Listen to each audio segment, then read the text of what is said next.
একটা সময় আসবে যখন দেখা যাবে আল্লামা মামুনুল হক থাকবে না। এমন একটা সময় আসবে খালেদ সাইফুল্লাহ আইবি আমাদের মাঝে থাকবে না। এমন একটা সময় আসবে ফয়জুল করিম রেজাউল করিম থাকবে না।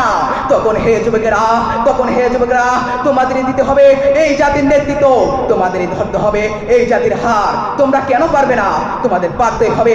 তো মোহাম্মদিয়া ফয়জুল প্রতীক আয়োজিত সাপ্তাহিক জলসার সম্মানিত সভাপতি, বিজ্ঞ বিচারক মণ্ডলী, জাতির মাথার মুকুট আসাদে গ্রাম এবং আমার সামনে দূর থেকে আগত কিছু এলএম বিভাষিত ছাত্র ভাইরা, সকলকে জানাই আমার পক্ষ হতে শুভেচ্ছা ও অভিনন্দন।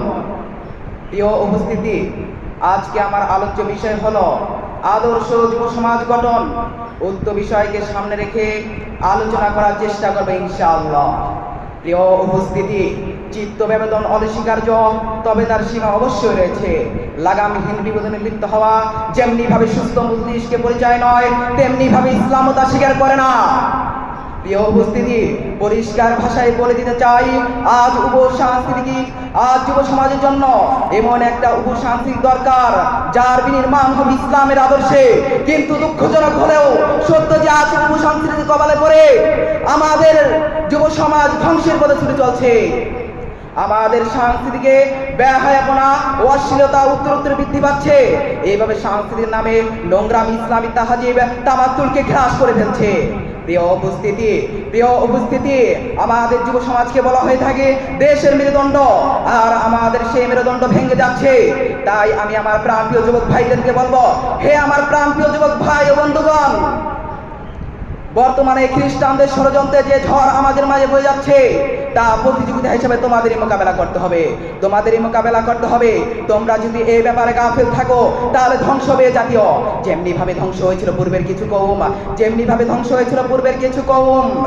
হে ছাত্র ভাইয়েরা, হে যুবক ছাত্র ভাইয়েরা, আমি তোমাদেরকেই বলছি, তোমরা এই জাতির ভবিষ্যৎ, তোমরা এই জাতির পথ প্রদর্শক। কেননা এমন একটা সময় আসবে যখন দেখা যাবে আল্লামা মামুনুল হক থাকবে না। এমন একটা সময় আসবে খালেদ সাইফুল্লাহ আইবি আমাদের মাঝে থাকবে না।